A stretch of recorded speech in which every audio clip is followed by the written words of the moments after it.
Hello and welcome to the Graveyard Media Podcast, episode 40 for the week of May 7th, 2018. I'm your host as usual, Satan Gray, returning this week. With me is Dalsson. Hello, it's me. I don't get to give us a monster truck rally this time because Saint's here to keep order. And Thel. I drank 20 coffees. I almost flipped you guys again, but you Again? guys complained Oh. last time I did that. Yeah, so. we would have fucking cannibalized you for that shit. We were waiting. We were sitting on it. We were like, guys, this motherfucker gonna. Alright, so we're going to start off by talking about the games and movies we've checked out this week and then head into some what little game and movie news there is. Might be a short episode this week, guys. There's a couple.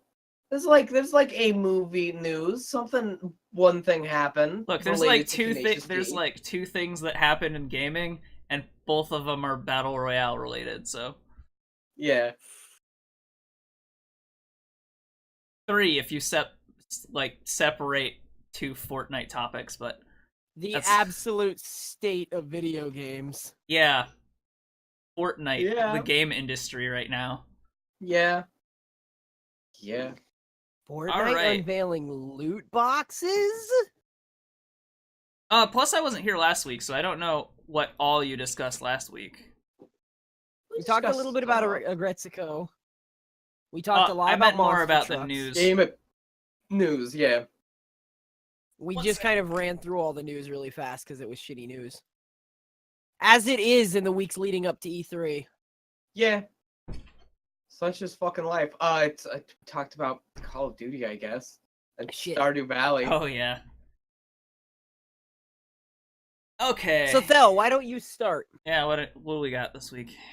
Read us in. Oh wow, the text. Alright, is I all messed want to up. read us in, but hold on a second.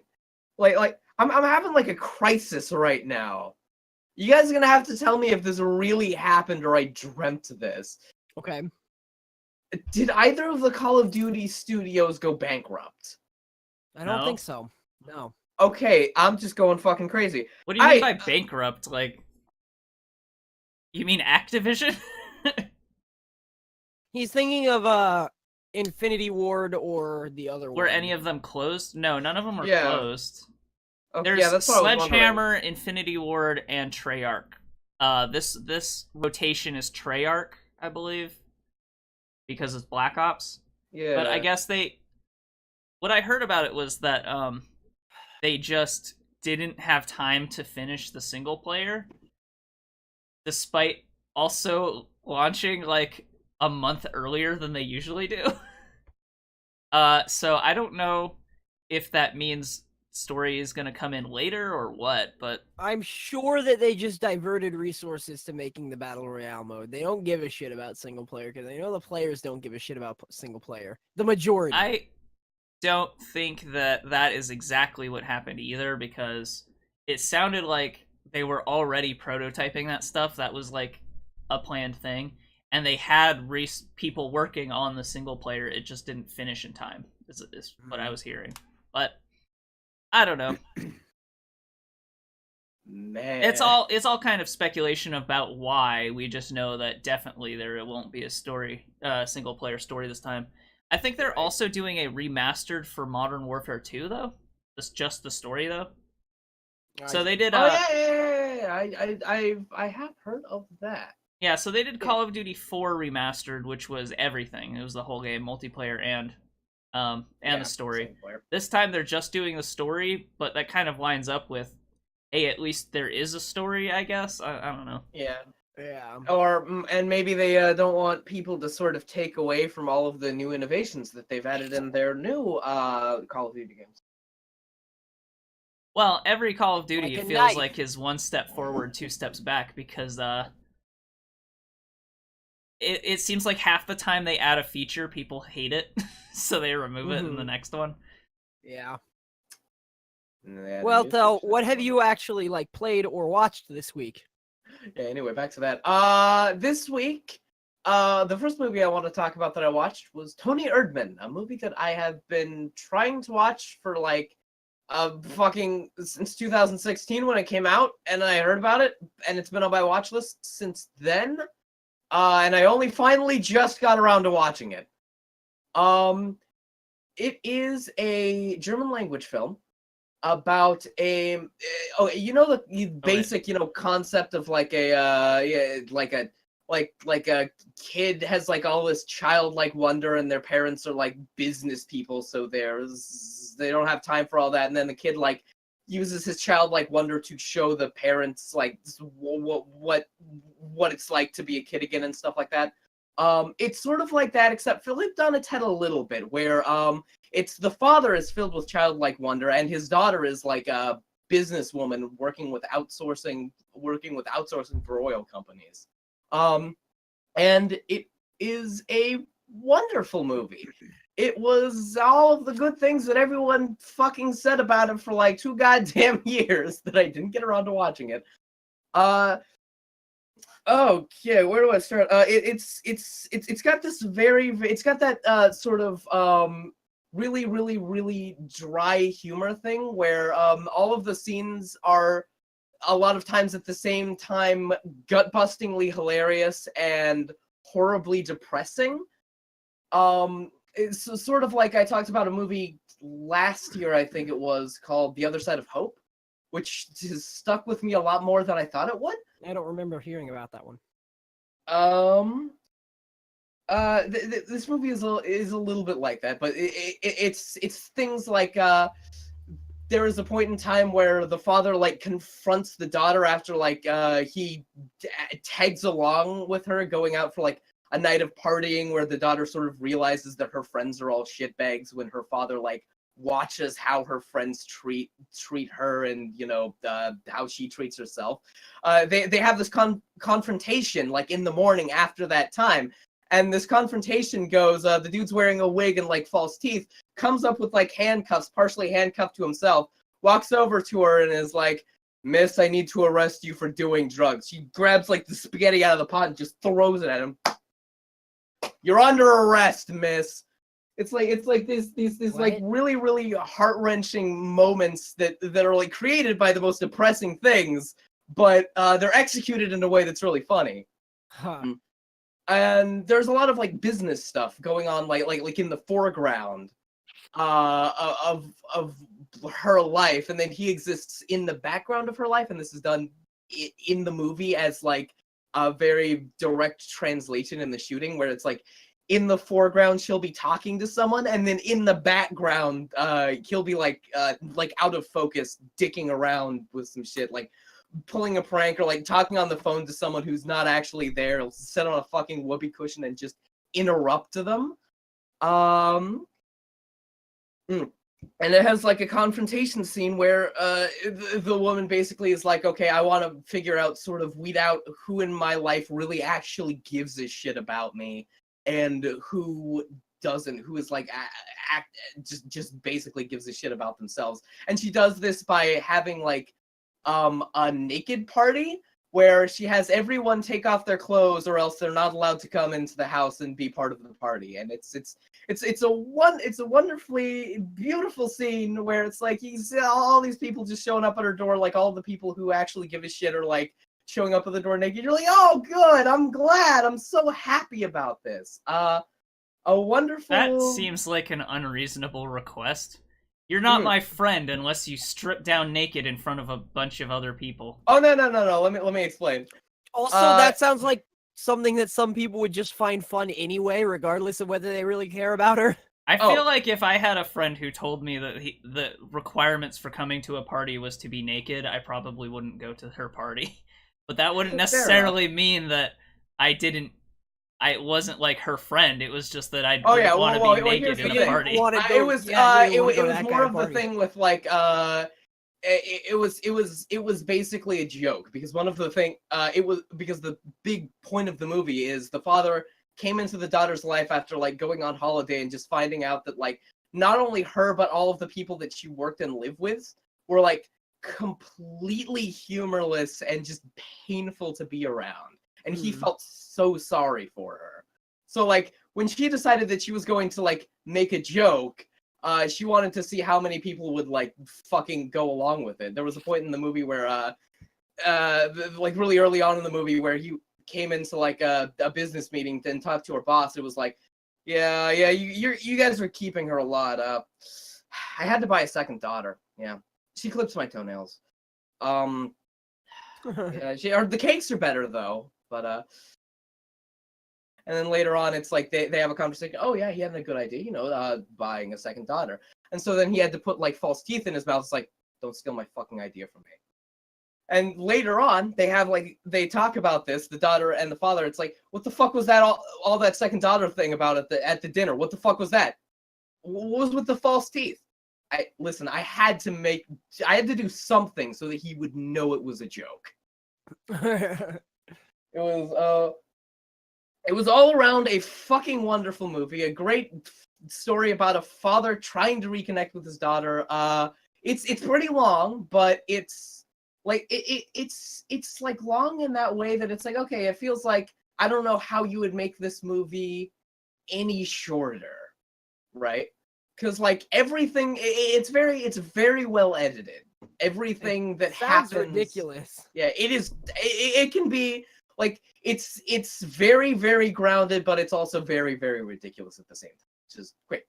Huh. And it has a remake coming out that's going to be written by Lena Dunham, produced by Paramount Pictures. Who's excited for that shit? Not me. I want Hollywood to die. Speaking of I want Hollywood to die, I watched Brazil again. Oh yeah, you were gonna make me watch that. Yeah, and I made him watch like the first third of it. Or like the first fourth. So I saw the first fourth of Brazil like 3 times. Yeah, it's still good. So it's good. It was good like last time. So what's the premise of Brazil? Because I've never heard of this movie. Okay, yeah, fair enough. That was my question too. Okay, so Brazil is, the premise of 1984, and I talked about this a little bit on the podcast. The book, yes. Yeah. Okay. Sure. Okay. About the totalitarian government kind of deal. Yeah. So imagine I that. Think of Orwell, George Orwell. Yeah. Yeah. Exactly. Yeah. Imagine the premise of 1984, except instead of about a totalitarian government, it's about a bureaucracy, and the two people are not actively rebelling against it. They just kind of get accidentally fucked on when a fly falls into a typewriter and throws everything so out of whack that it's the same plot, but it's a comedy movie. Directed by Terry Gilliam of Monty Python, who famously had to fight his fucking ass off to get this movie released, to the point where, like, again, I talked about this last time. Yeah, go through it real quick. It's really you can't expect people to have seen every episode, so you should probably give the premise of every movie you plan to talk about every time you talk about it. Mm-hmm. Yeah. He famously had to fight to get this movie released, to the point where he was secretly showing this to like film schools and had like a bunch of secret critic screenings, even though the studio refused to release it because he would not change the ending because it was the same ending as 1984, and he refused to like remove a lot of the social commentary stuff, which was the entire movie. So when they told him that, he was like, no, fuck that. Or like Ridley Scott was doing stuff like, yeah, all right, fucking Harrison Ford, you want to just read through this as bored as you possibly can for like the Blade Runner re-release where you have to do a terrible, terrible voiceover? Yeah, just don't give a shit. They'll never release it. And Terry Gilliam instead screened it to critics and like released fucking ads, like paid for ads in newspapers that said, hey, specific producer at Universal Pictures, why won't you release my movie Brazil? Signed, Terry Gilliam. And because he was like already so well known for Monty Python, people were like, yeah, why won't you release his movie, Mr. Producer Man at Universal? and also because everyone had already seen his movie at this point. It had won like a critics award for that year, and they were like, "Fuck! Well, now we have to release it." And specifically this came up because he's finally getting the Man Who Killed Don Quixote released, even though something similar is happening with that. He's currently being sued by the producer of that, but Keynes is going to be like, oh no, we accidentally showed the film to everyone anyway. Fuck you. Yeah. So yeah, anyway. Yeah, Brazil, it's 1984 about bureaucracy. It is a wonderful movie. The most striking thing about it is, of course, the fucking set design. Everything is like, it's so dense, there's a million things going on, and that's entirely true in this movie, and it works so well. A lot of the really funny stuff is like stuff that almost happens in the background. Like, the fucking scene where he goes to dinner with his mother is, guys, goddamn gut busting. Like every 3 seconds, just little things like the man brings out the food. It's like this fucking glop that's supposed to be like, it's supposed to taste like whatever it's supposed to be. And just like while he's doing that, he's just like, excuse me, miss, takes the woman's dog, puts it on like a plate and just like hauls it off, and you can hear like the dog just barking in the background. Yeah. It's There's a lot of visual humor though. I feel like the description of the scene. That was one of the that's scenes that not I super. the description of the scene, like, because it's so nonchalant and stuff, you know. Yeah. They're like, they're talking about stuff that's completely different, and it just fucking takes the dog away. But the point is, while you like actively watch the movie, you'll pick up on these little, look at that little. Yeah. It is a hilarious movie, an attack on constant bureaucracy and how that could go wrong in like a government setting. All right, still good, still one of the best movies. Good work, Terry Gilliam. You keep going. I'm excited for Man Who Killed Don Quixote. It only came out 40 years ago, so you could probably watch it. You watch it if you want. Criterion released it if you want to watch the most visually best version of it, probably. And 20th Century Fox also released it, even though it was originally released by Universal. Everyone had this movie at one point. It's one of those. He was just like, please, somebody release it. Yeah. And then they all did. Yeah, and then everyone did. Everyone released it. So yeah. Okay, well, let's talk about something else now. Failing movies now, Thel.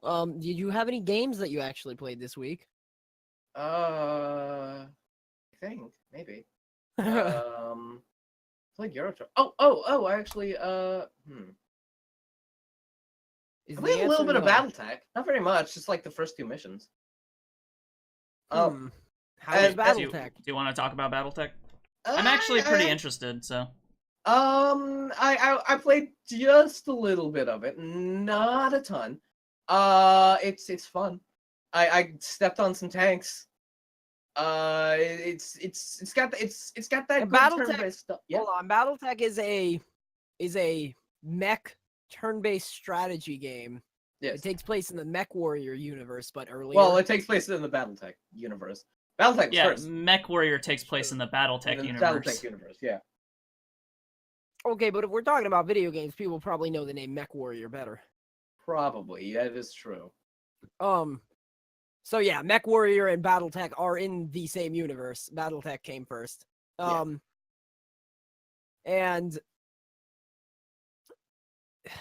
jeez. I haven't played it, so I don't really have much to describe, but from what I know of it, it's a turn-based strategy game where you kind of customize a team of mechs and send them out on little missions. Yeah. And I've heard, or I've watched a little bit of it and kind of listened to other people talk about it, and from what I kind of gather is more so than a like typical strategy game, the kind of like layer above that, kind of like how XCOM has its planet defense sort of thing going on. Oh yeah. This game is basically about your characters running a mercenary company. So it's almost more of a mercenary sim than it is a tactical combat game in a way, because it seems like from what I've seen, probably 2/3 of it takes place on like what kind of decisions you're making. But it's kind of, in a way, it's kind of interesting because it even more directly affects the kind of decisions and choices you're making in a battle. because you can do things like decide to destroy an enemy in a particular way so that you can salvage as much as you can from that mech, rather like just so you can get more parts and scrap from it, In a similar as vein to opposed the to just MechWarrior killing games. everything. Yeah. Yeah, similarly, yeah. So I'm pretty interested in it. I just haven't had the time to sit down with it yet. Yeah. And that's one of the things. I was playing it a little bit like I would usually play XCOM. I was trying to go for cover and all of that, and that helps sometimes. But it's got a evasion system that's a little bit different than XCOM. You know, the move is so like I would have a guy that was like had no cover, my back was facing to it. I was like, okay, this person is fucked. I don't know what I'm gonna be able to do with it, and they would just evade all the attacks because they moved like a billion feet last time. Basically, the way the evasion system works, you were describing it to me, Thel, but Yeah. you failed to describe it here, is that the further you move in a turn, the higher your evasion chance is for being shot. Yeah. I think that the reason for that system is just to balance heavier mechs versus lighter mechs, because the difference between Battletech and XCOM is XCOM, for the most part, most characters move about the same duration, the same range. Yeah, aside from like little special power-ups like +2 right, movement. and that's mostly even in the second game, not as much even in the first XCOM, Enemy Unknown. Right. But Battletech, it has to balance the fact that the bigger mechs move slower but do more damage versus these lighter mechs who are kind of scouts more so than anything else. So it's a really interesting way to do it. I think it seems well designed from what I can see from the outside, but without really digging into it, I don't really know much more than that. So it seems kind of unapproachable. How good would you say the tutorials and tooltips and that sort of thing are? Well, here's the thing. There's a lot of stuff that I still don't understand. Like, I can play like, I don't feel like you won't be able to, like, not play the game, but there's, like, some things that I don't really understand, like how the armor system works and stuff like that. Basically, like, some of the mechanical stuff isn't really told to you. And that's what, has been one of the chief complaints of the game, because it's, if you don't know the Battletech system from the board game, then you might be a little bit lost starting out. Well, I think even more than that, I think it is still an abstraction from even the board game, so I don't think that even that directly translates one-to-one from what I've heard. Yeah. I don't know. That's kind of disappointing, but sort of not surprising because it's Battletech. Yeah. And anytime you try to translate like a kind of complex board game into a video game, a lot of times it doesn't work very well. Yeah. And like specifically, like, I didn't, there were some things that I was like, okay, yeah, no, that makes sense. I played the MechWarrior game, so I was like, okay, so this is a little bit like MechWarrior, so I was able to pick up on some things. Yeah. Right. But if you had like no idea what was going on with any of it, then you probably would be really lost. So yeah. Fun to play. Shooting at mechs with other mechs are fun. You can ambush dudes. I liked doing that, and you can step on tanks. I haven't played very much. Yeah. What were you gonna say, Dalsson? Nothing. No. I'll tell you guys later. It was about no. Woobit. Oh okay. no. So why don't we talk about For the King, Dalsson? Because that kind of goes right into what we were talking about, because it is sort of a board game. Yeah. So it's very for me, right? The first thing that I noticed immediately about For the King, which I believe is in early access right now on Steam. Is it? I'm not positive. I'll double check. So you get a team of 3 characters together, characters that you can later unlock more of, but you start out with like a bard, wizard, an archer, and a fighter or whatever, right? It recently came out of early access, so I don't think we play. I don't think we played the early access version. I think we played the release version. Okay, gotcha. So what jumped out to me, now something may have jumped out differently to Sane, but what jumped out to me first was that the overworld was very, very reminiscent of Heroes of Might and Magic, which is like one of my all-time favorite series. I haven't played in it forever, but you kind of have it's more grid and tile based, but you kind of have your heroes and you move those 3 heroes around the map to collect little points of interest, which will give you neat things, or fight monsters, or go into dungeons, or Yeah, I discover got new a towns. yeah, I got a Civ vibe from it, which is similar. Yeah. And it's just probably because I think I may have played Heroes of Might and Magic, but not even recently Right. or enough to have remembered it very well. But Yeah, so so that said, it's the game as a whole is nothing like Heroes of Might and Magic, but the overworld map gives me that feeling of going around. And Civ I think is more comparable. Honestly, I just wasn't thinking of it. In Heroes of Might and Magic, you have a hero that runs around and does little army battles. Whenever you get into a fight in this game, all of the heroes within a certain radius of whoever starts the fight get sucked into this like JRPG style combat system where it's just, you take turns beating each other up with special abilities and stuff. the thing that I think is kind of neat about the way that the battle system works is it's not quite a standard JRPG. It's kind of based on chance and coin flips. Yeah. So it and like essentially what is essentially dice rolls. So it feels like a board game in that sense too. So even like it feels like every step of the way it feels like a board game, like from moving your characters to actual combat even. Now, one of the really neat. cool systems in that game is it's called a focus system. So basically everything is based on a roll of almost like World of Darkness, right? Or Fate maybe. You roll a bunch of essentially what are essentially D6s. And you have a chance to fail or succeed based on each roll, and the number of successes you get determines how good you do. Now, there's a system called Focus, which I think you regenerate focus by like resting in towns or something, but you can use your focus to guarantee a success on a dice roll. And actually, focus is used for a lot of different things as well, but that's like the main use. Things. So if you need like 3 successes on your dice to guarantee a good thing, you might want to like put 1 or 2 focus points on there just to give you an increased chance of getting multiple successes. It's really nifty. But then the problem is if you do that like in a fight, you're like, I really want to use my magic to freeze this guy, but I need 3 successes to do it. You use that in a fight, and then later you might come upon a chest, which you have to lockpick or whatever, and you're out of focus. So you have to just roll the dice and see if you do it. And because there's different characters, they all have their own strengths and weaknesses. So Dalsson's character, for instance, had like 18 focus or something for his like maximum pool, and I think my highest character had 6. So like each different character has a different pool of focus, and I think that sometimes my character could also regenerate, like have a chance at the end of each turn to gain a focus point, whereas other characters did not. Right, so but they had other bonuses instead. Yeah. I really like the game. I wish I had more time to play it this week, but it's been kind of crazy for me. I think it's super fun. We should probably play it pretty soon, the 3 of us, because I bought it for Thel as well.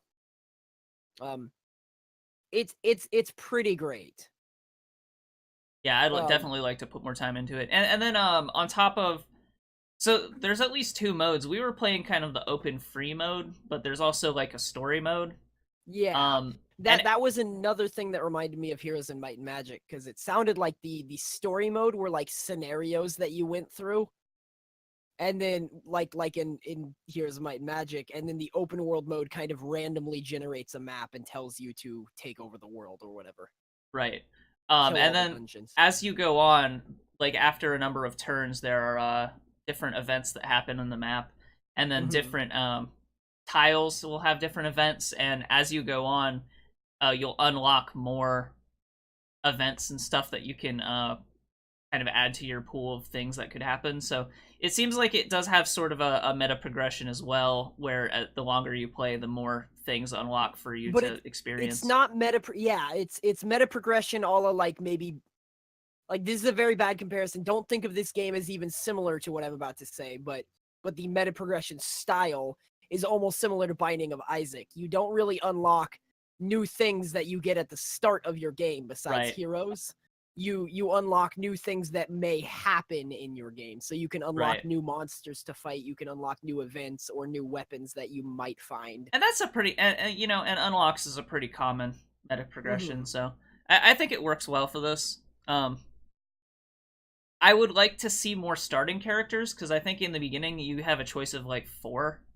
Yeah. And like I said, they're kind of weird ones too. Like they're not even like standard ones. Well, I believe it's blacksmith, scholar, minstrel, and like hunter. I think hunter. Yeah, it's either hunter or archer or something. But like that's the only think one that seems like normal. Oh yeah, but even hunter. Like I think the idea is that these heroes, that these people aren't like necessarily heroes. They're more of people that just kind of have to do this, right? So like the scholar, like he acts like he does wizardly things. He has magic and stuff that he can use, but he's not a wizard. He's a scholar. Or the minstrel. I don't know. I feel like I didn't really get that sense. I just thought that it was just trying to be cute with their job names. Maybe. I don't know. Yeah, the fighter is like a blacksmith or something. So yeah. Why don't you tell me about Lobotomy Corporation, because I saw you playing some of that. Ooh, Lobotomy Corporation. I believe I talked about it last week, but that's okay. I'll talk I didn't get to hear it, So Lobotomy Corporation is a game that is so it's for all intents and purposes, it's a management simulation, right? You need to manage all of these different factors, and as I've played more of it, I've learned that all of these factors get more and more and more complicated as time goes on. So you have to start managing more and more things, which that's how a management sim should be. You have to that's how it typically works, in fact. And essentially, if you are familiar with the SCP Foundation stories, that's what this game basically is. It doesn't directly use the stories, but essentially you're a manager of an SCP Foundation building. Cabin in the Woods might be a more mainstream. Cabin in the Woods, yeah, Cabin in the Woods, like that type SCP, the movie, yeah, SCP Foundation, the movie. this is Cabin in the Woods, the video game, almost. So the biggest difference is that each of these like SCP Foundation, their intention is secure, contain, and protect. They just collect these things and study them just to contain them. And in Cabin in the Woods, I think their idea was to also just to contain these monsters, right? But in this one, you are researching these monsters in order to use them to generate essentially electricity. So you're kind of running a power plant. The goal of each day is to produce a certain amount of positive cliploths or something, and that essentially translates into electricity. Basically, you interact with these monsters in a positive way, and they put out some kind of it's like reverse Monsters Inc. You make the monsters happy, and they produce electricity. That's interesting. Yeah, you just gotta pat them on the head. Sometimes they'll eat you, and what I like about them is that the more as you generate electricity with each individual monster, you also unlock research points towards that particular monster. So you can unlock more and more data log entries. You can unlock, just information about them game mechanic wise. And then once you've unlocked all of the information about them, you can start building weapons and armor based on the energy that they have, which you need that because there's different types of damage in a rock, paper, scissors system in case stuff escapes, stuff like that. That sounds really interesting. Yeah. So what I really like about it is that as I keep so I have a dude that if I fuck up, he'll just straight up shoot a bullet out of the nether and kill 10 to 15 of my dudes. And most of my goals on every single day is do not lose one single person. So if I fuck up on this particular monster, I just straight up restart the day every time. But I want to I have a twofold reason for wanting to research this guy, because I want to research him fully so that I can unlock his whole story and read it, which is kind of Oh, that's a neat. Not That's a neat. not the point of the game. Right, exactly. And if you're not interested in the story, he produces like 4 times the amount of electricity as any other monster that I have. So That's so pretty like cool.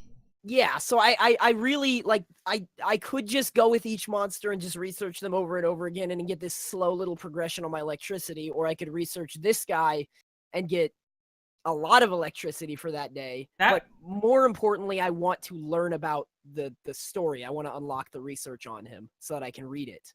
that sounds like a better implementation of something similar to what Nier had with its weapons. Which one of the things I kind of liked about the weapons is as you upgraded them, they unlocked a little story that you could read. Yeah, But that's upgrading weapons was so much of a hassle in that game that I Mhm. basically never did it.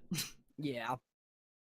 Um, a lot of the stuff is kind of RNG like, but one of the things you can do, so there's 4 different types of research you can perform. I don't even remember the names of them, but you can also like unlock information about what type of research is best suited for these guys, like least likely to piss them off, right? Okay. So you want to do like the best possible type of research, and then there are some things which they're like basically safe class objects. So you can perform research on them and they might fuck you up, but it's really unlikely.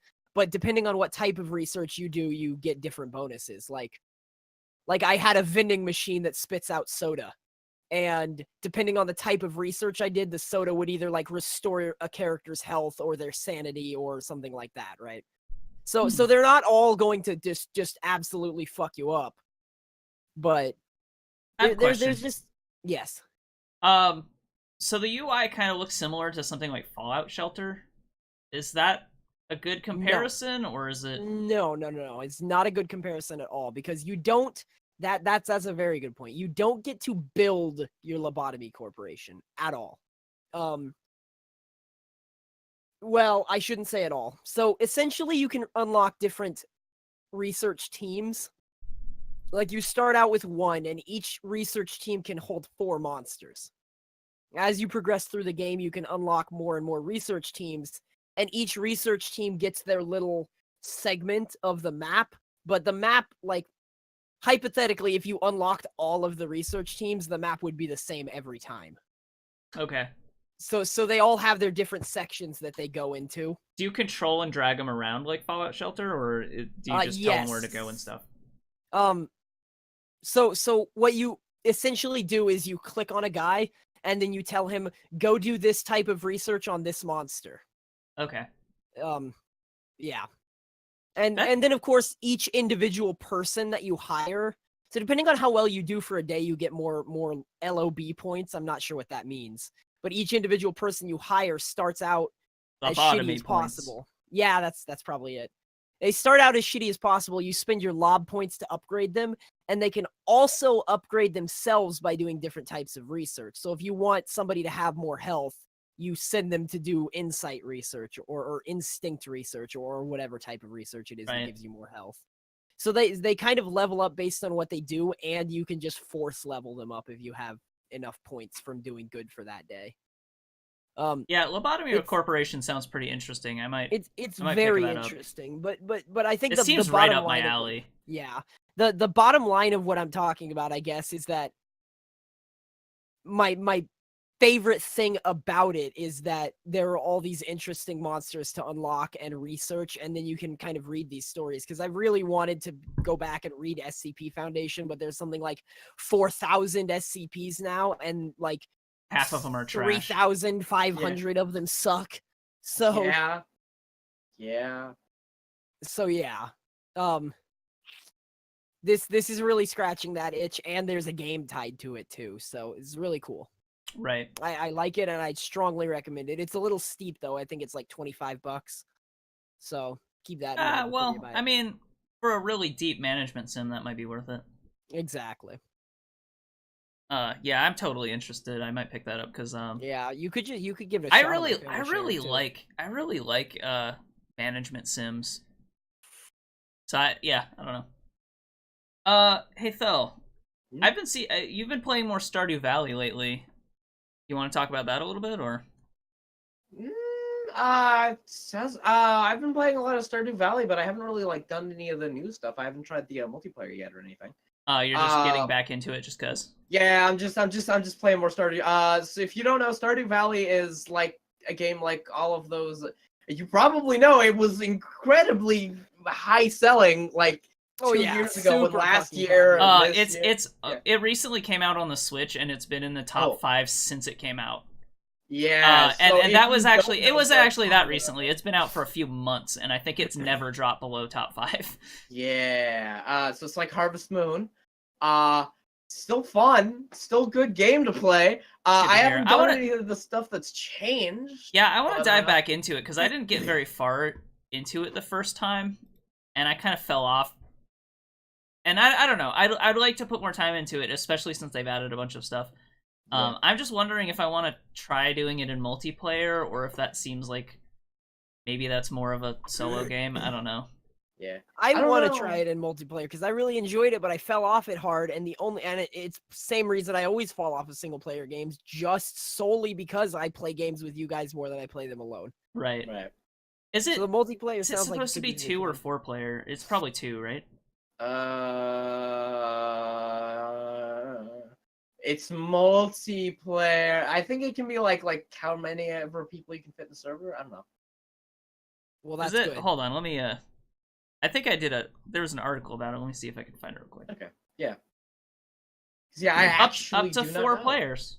Yeah. Okay. So we could all play it. Check it out. Start a farm. Maybe that'll be our Thursday stream.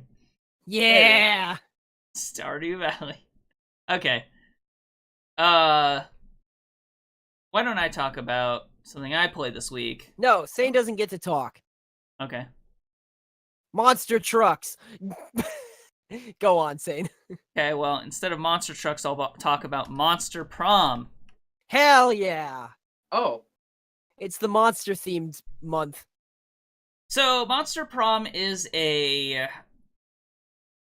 kind of it's like a dating sim, but it's kind of also a party game. One of the reasons why I was super interested in this is because when you say party game, do you mean like Mario Party kind of party game, or like a game where you go to a party? Like a Mario Party, except not quite like Mario Party, but like they want to compare themselves to something like Jackbox. Or something like that. I don't know if I quite agree with that from what I've played, but it doesn't seem like a game that you even could play with a bunch of people in a room. I don't know. So okay, well there's you can the way that it's kind of set up is you can sort of do it with one controller and then like stream it out, or so similar to Jackbox, you could put it on a TV and one person holding the controller could make all the actual choices or whatever. Right, and then everybody kind of is like, oh, right. do this, It also has online multiplayer, but apparently there's been bugs with that, so they've suggested not using that mode right now. The reason I was interested in it was because it was, I think, produced or somehow involved by Jesse Cox, who is he's one of the guys on Co-optional Podcast. He's kind of a big streamer on Twitch. Is that really why you were interested in it, Sane, or did you just want to date a hot werewolf dude? Well, I will admit the hot werewolf dude was the first one I went after, but called it. Unfortunately, he rejected me because he became the king of the furries. What? Which leads me to my issues with the game. Oh shit! The werewolf dude became the king of the furries. The fuck? I think the writing. Bullshit. I think the writing isn't very good, and it's a little cringy. It's got that Dream Daddy thing going on. I don't know because I never played Dream Daddy, but I don't know. It feels very forced. A lot of the choices that you're like. Because in the vein of a dating simulator, a lot of what you do is make choices, and based on those choices and your stats, like various things happen. But it feels like almost all of the best choices are to be the biggest douchebag possible. That's kind of weird because in most dating sims, there's a choice that's like, "Hey, babe, how you doing? There's Nice like to yeah, see there's you in like the that park here," and then, obvious. "Hey, suck my dick," and it's obviously not the right thing to Yeah, say. yeah, it's and like, in a it's lot like of the cases, you have two "Hey, suck my dick" options. So I don't know. Like I don't know. and like I'll give those like the other dating sims shit for just like, okay, so this is obviously the wrong Right. one. It's Right. like, come on, man. What we do? What we do? What you think I'm doing over here? You think I'm fucking this shit up? Come on. I But was there's able to do something. Rin's room. But Come there on. is something to be said about like having your intentions go through and it's not tricking you constantly. And it feels like in a lot of cases this game is tricking you about what choices to make, and it just feels not good to feel like the game is tricking you the whole time you're playing it. And I don't know, it's like it's not quite that bad, but it feels like that a lot of the time. There's a lot of jokes about social justice warriors. There's a lot like they have very like stereotypical Didn't characters. somebody get like kicked out of CoxCon for making a joke about social Yeah? justice warriors? Yeah, and that's what I'm Yeah? saying. Like it's not jokes at social justice warriors' expense. It is jokes involving social justice warriors. And I don't What year is it? I don't like to get super 2008. political, and I'm not saying that necessarily it's, you know, representative of anyone's beliefs or whatever, but it just feels like a lot of times it's very ham-fisted with its delivery, and it's very like or like I don't know, like making weird allusions to things. It's just not about like the things that it's trying to say. It's just that it's being like ham. It's being like fucking that Fern Gully where it's like chopping down the rainforest is bad. yeah. Well, it's almost like it's not trying to say anything. It's just stuff is there, it's very. I don't know. It's like this is just, it's not even like a theme of social justice. It's just sometimes social justice warriors is like something that comes up because the writer decided that they wanted to talk about that a little bit. But at the same time, there's other characters who are like just like straight up. So one of the characters is like a Gorgon, right? And her thing is that she loves money. So there are like legit like moments where those characters, especially if you're like trying to get on her good side, where you're being like legitimately one of the worst people possible. Granted, they're all monsters, so maybe that's part of the theme, but it's like selling people into slavery and shit. Like it's I don't know, it's kind of far. Like there's one character who's seems like her tropes are I like cocaine and stealing shit and being lol random. Like it's just it's hard, man. In fairness, those three things go pretty hand in hand. Sure, but and the worst thing is that was probably one of the most tolerable characters to me. Like I don't know, man. I just really the writing really turned me off. And a lot of that stuff isn't stuff that usually bothers me. That's the thing. Like I'm not one who gets super turned off by people talking about social justice warrior stuff. Like a lot of the time I just don't care, right? But it was so ham-fisted and so in your face, but also wasn't trying to say anything that it I don't know. It was like a weird mixture of unsubstantial. Right. So I don't know. Like I returned to this game. I feel like yeah. I feel like you can't do a visual novel without good writing because that's all it's got. Except it's not exactly I mean, because it's also trying to be a party game, it's not really a visual novel either. It's not telling a story. It's like you have 3 weeks to prom and you are playing against other players or by yourself trying to get a date for prom. Except they really don't give you any clear idea of what you need to get there. Like what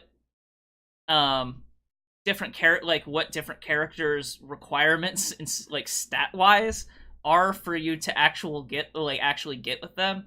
And I don't know, maybe that's meant for replayability, but when there's no direction, it's like I don't even know how I'm trying to get there or what she wants. So like I tried to get with the Gorgon lady. So my first thought was like, for the first time I tried, I was just like, okay, I'll just try to get there and see if she like I'll just get rejected the first time to see if it gives me any clue about what she wants. So the first time it was like, okay, it sounded like I didn't have enough, like, I don't know, charisma or something, because she basically called me a loser. So I'm like, okay, I'll try again. And this time I'll try to, like, get more charisma. And it was, at the end, I got the same exact rejection, and it said the exact same thing. And I was like, okay, well, that didn't really tell me anything. She seems to love money based on everything she does in the game. So maybe I'll just try to make as much money as I possibly can and win her over that way. And then I just got the same rejection. So I still do not know what she even wants. So like especially in something that's competitive against other people, it's like you kind of at least should know what you're trying to accomplish, right? Yeah, or like have a clue if you've played it before, maybe. Yeah. Yeah. And I tried, there was like a short mode and a long mode. I tried the long mode first, and then I played several short modes, and then was like, well, I'm not getting anywhere. Maybe more time will help, so I did the longer mode. I don't know. Like, in the end, I still had no idea what I was even doing.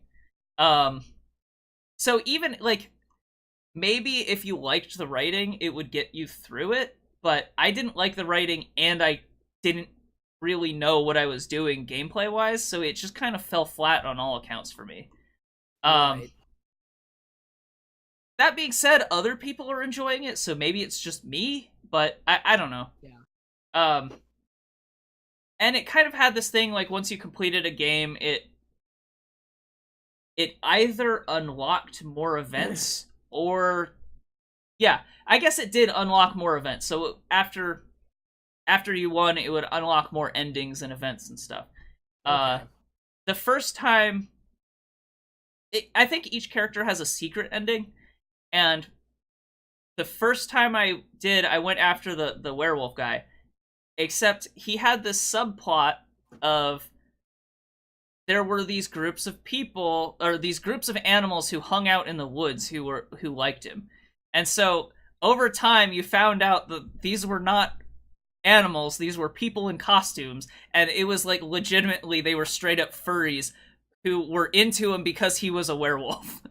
And they were talking about how, like, they were drawing their characters, like, having sex with him, and he thought that was kind of funny, but he wouldn't have sex with anyone. Like, it was weird. And in the end, pretty peculiar. And in the end, he rejected me because he was too busy being a king of these furries. And that was a secret ending. Feeling pretty attacked right now, honestly. So that was a secret ending, and I don't know if I was rejected because I unlocked the secret ending and that's just what the secret ending was, or if I was rejected, but also there was the secret ending. So, like, I don't... It seemed very unclear with what it was trying to tell me. Out. Right. Yeah. And I really went into this game wanting to like it because I really enjoyed the people involved in making it. And I was sitting there going, well, do I just accept that I spent the $12 on this game? I think I got it on sale for like $10.50 or whatever because I got it when it first came out. It's like, do I want to sit on, this $10 purchase because I really enjoy these people's work and I want to support them, but I really hate the game? Or should I just return the game because, why not? You don't like it, yeah. So I ended up returning it just because I actually didn't like it to that extent. Like, even if I tried to justify, well, it was $10 supporting people I enjoy, it was like, I actually disliked it so much that I kind of don't want it at all. So, right. I think probably the best thing about the game is the character design and the artwork. All of that looks pretty cool, and all of the characters are pretty interesting. at least interesting looking. So I don't know, like, your mileage may vary. Yeah, I didn't like it. I'm kind of interested in checking it out. Right. But I might be more likely to like watch a stream of it or something instead of. I would, especially if it's got that party game thing going on where you can like. Yeah. Does it have like a Twitch integration type thing where you vote? It does not have, as far as I'm aware, it doesn't have Twitch integration, but it seems like that's something they could probably add. Maybe? I don't know. It does seem like maybe you should check out some streams of it if there are any going on, because that might actually be a case where that helps. Right. I don't know. Yeah. It is Fair what enough. it is. One of the nice things is if you did want to interact with people in chat and stuff, there's no time limits on choices. So Okay. if you wanted to, you could directly interact with chat and just wait for them to respond with the delay, because that works. So I don't know. It is what it is. Yeah. Who wants to go next? I only have one more thing that I really can talk about. Okay. This week or just moments ago, I This played Ooh. this. Yeah, it wasn't really morning; it was afternoon. But yeah, I played The Forest. Now, The Forest is a game that's been around for quite a long time. It's been in early Yes, it access has. and being developed for just like I think like 3, 4, maybe Is it 5 still years. in early access? I thought it came out. It is Oh, it not. just It came out. came Okay. out. That's why I decided to finally Oh, it play came. It hit version 1 on the 30th. Okay, interesting. Yeah. That's That's why I why finally people are decided to playing play it. It came out, and everything that I heard about The Forest up to this point during the early access, every time anybody played it or anybody described it to me, I was like, this sounds kind of boring. It's not interesting at all. I actually heard pretty good things about it. Yeah, I heard good things about it, but the good things that people were describing were things that sounded boring to me. Okay. So but I honestly, I'd been itching to replay Subnautica, and then every time I start up Subnautica, I'm like, well, I've already done all this stuff. I already know what to do. I already know all the things. There's no point in me doing this, right? So I decided I'll pick up The Forest. That might make a good game to stream, maybe talk a little bit about it on the podcast. So The Forest, to describe the game, you are a man who is stranded on an island after a plane crash. It doesn't describe the story very well, but because as Well, it's survival meant to games be. do, It's you meant kind to of be have mysterious. Yeah, it's meant to be mysterious. So you get stranded on an island. Basically, this is the first 2 minutes of the game. You're sitting there on a plane. You're next to your son. He's asleep, and you've bought him a survival guide that he was reading. So you pick that up. You start flipping through it, and then plane crashes. Your son seems to survive the crash, but later on you like get knocked unconscious from like the impact, and you wake up and you see some kind of horrible naked mutant cannibal man dragging a flight attendant away. So basically you get out here, you're like on the plane, you're like, oh my god, my son's fucking missing. So you go to find him. So in your quest to find your son, the very first thing you do is build a giant log cabin for 3 days. Because that's the most pressing issue when your son is missing. Just like Fallout 4. I think in some sense it's almost a little bit more forgivable in The Forest, because at least you're like building yourself Yeah, a You're shelter. you're attempting to survive. Yeah, and there are whereas, things trying to kill you, so maybe a log cabin is a good idea. Yeah, But exactly. in Fallout 4, it's like, you don't have to build an Where's my entire city. son? You don't Well, have you to don't have build to an build entire like a city game. or several cities all over the Commonwealth. You just if you're kind of looking for your do. son. Yeah. Yeah. Oh, yeah. Yeah, That's in the The funny Forest, thing it about makes it- Fallout 4. And especially yeah. because you like have this survival guide here, like it already implies that you've been reading it, and maybe you like if you're the type of person who's bought your son like a little survival handbook, you probably are like the woodsman kind of guy, right? Not necessarily. I actually mean, have an app on my phone that is like an offline book of survival tips and stuff. Like it's like a huge ass book about just different what to do in case of emergency. And I just have it on my phone just in case anything happens and I'm like in the middle of nowhere. I'm like, how do I cut down a tree? Like, you know what I mean? Yeah. But well, I don't know. I feel like your character may be some sort of woodsman guy anyway, because you can cut down a tree and then just carry 2 logs on your arm. Yeah, based like, on how he can arm. cut down hundreds of trees in a day, yeah. Yeah. But yeah, basically, like, it does make sense that you try to build, like, survival-y things. But I was like, so just before I stopped, essentially, I got through things. I killed some animals. I cooked them up. I built a log cabin, right? I went through all this stuff.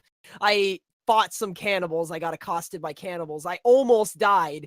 And then I got myself killed by jumping off a cliff by accident. As you do. Now, this was the most interesting thing that I discovered maybe 5 minutes before I stopped playing. I died, right? I ran out of health. And then I like opened my eyes and I saw myself being dragged away by cannibals. And did the cannibals kill you, or did you like? No. The cannibals did not kill me. I hurt myself and jumped off a cliff, and then I saw myself being dragged away by cannibals, and then I fell back unconscious. Then when I woke up again, I was like strung up, and I for some reason these morons left my survival axe right under me within arm's reach. So I just grabbed my axe, cut myself loose. To be fair, they don't seem very bright. Fair enough. That is like that is something I remember from the really early part of the game. That was Well, it feels like they might have. It feels like they might have just strung you up with your backpack on, and your backpack just falls off and rolls away, and then your axe just lands like right. Yeah, under because when I cut myself free, I had all of the stuff that I had previously too. So like, I didn't even lose anything for dying. But well, maybe it was just the first time because who knows? Because in a way, they gave you a bunch of stuff, right? Yeah. So exactly. So it was pretty cool because, like, the whole time I was like, man, I wish I had a compass or something else useful. And then, like, when I woke up in this cannibal cave, there were a bunch of corpses that I like grabbed. I got a compass. I got a watch. Cave is my favorite band. Cannibal Cave. Yeah. Cannibal Corpse. Yeah. I kept saying Cannibal Corpse over and over again. I kept thinking of the metal band. Yeah, so it was really neat. I got dragged off to be eaten by cannibals, and I escaped, quote unquote, because they weren't really guarding me or anything. I escaped and got a bunch of cool shit out of all of the other corpses that they had dragged there. So I don't know. It was a nifty experience, and the game looks beautiful. I got to give it that. So you put like 3 hours or something into it. How are you liking it so far? Thereabout. I'm really liking it. I feel like there's a lot of stuff to explore. I feel like crafting some of the more complicated shit is just a time sink, but also like but that's how a lot of survival games. It's a survival game, right? Like yeah. But the thing that I can say about it that makes it a little better than other survival games is it's less like Minecraft, right? You're not just gonna get like 400 logs in your inventory and throw them together in a crafting bench to pop up a cabin. I know that's not how Minecraft works, but bear with me. In order to build that cabin, I needed like 90 logs. And so I went and cut down trees, carried 2 logs at a time. That was about an hour of work. Yeah, it was like an hour of work, and that like an hour out of game. Yeah, real in game it was like 2 days, right? So like it feels very realistic in the survival aspects without being like obtrusive, right? Yeah. So like when I sleep, I'm like really hungry and thirsty. Sure, makes sense. And then over time I'll lose hunger, but there's animals everywhere. There's berries you can pick. The hunger and thirst system is something that I think all 3 of us have always struggled with in survival games. Yeah, because it's in not all games, fun. man. In all games, yeah, any game that has hunger and thirst. But because it's just kind of not fun and it's punishing for no reason. But in this one, like, Well, it it can feels- be. I mean, you're- it does really depend. you're stranded on a deserted, quote unquote, deserted island. Like, that's the whole point of the game. So it doesn't really feel obtrusive. Like, the idea. And there's it's the food is so abundant if you go seeking for it that it's not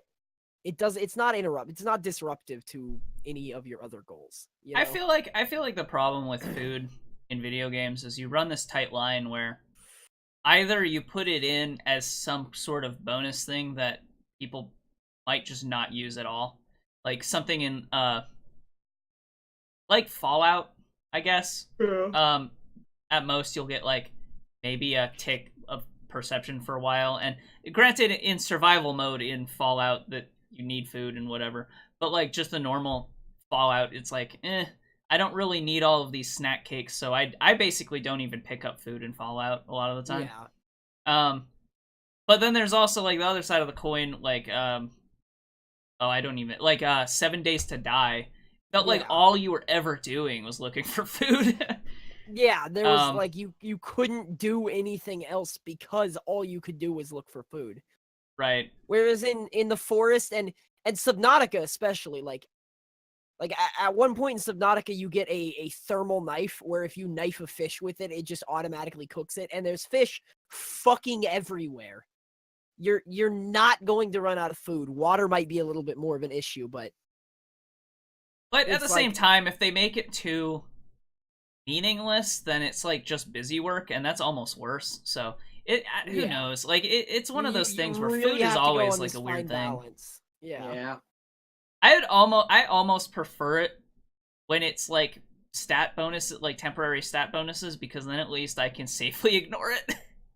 Yeah. And then sometimes I might want to like have potions or special food with me so that I can get specific things. But a lot of times I just like in forget Fallout, about it. I always carry around alcohol in case I get over encumbered. I can drink a beer and go back to town, right? But I feel like that, even that's more of like a very specific case, because alcohol in particular in that game. But yeah, I don't know. Yeah, it's just hard because it's either it feels like it's really easy to tune that stuff too hard and make the game just not fun. Like Minecraft is a good example. Yeah, I Minecraft's really horrible. hated Minecraft when they added the food mechanics. It just made it that not fun basically for me ruined the anymore. game. All you could do, like basically, all it did was force you to set up a farm, and then once you set up a farm, all it did was force you to go back to your base every once in a while. It was pointless. Yeah. Yeah. Whereas in the forest, basically, I think that the forest has hit a decently fine tuning with it, because you have to actively, like, you have to go out of your way to get food, but you don't have to go so far out of your way that it interrupts what you're doing. Does that make sense? Yeah, because in the forest, from what I was seeing, because I was watching you play it for most of it this morning, you killed a deer, and that kind of fed you for essentially 2 days. Yeah. And that, more or one less. thing that's interesting about it, though, is that cooking food you don't just cook food and then pick it back up. You put the food on a fire, and then once it's ready to cook, it'll let you eat it. But if you leave the cooked food on there for too long, it'll burn, which will still give you nutrition, but then it'll take away your hunger or your thirst. Right. Which also is easy because there's creeks everywhere. You don't have to like boil water or any dumb shit like that. I almost feel like you should. I almost feel like it should have that, because it's super easy to get like dysentery. Well, it does have that. Right. You have to find. This is another thing that leads me to believe that the character is just some sort of survival expert.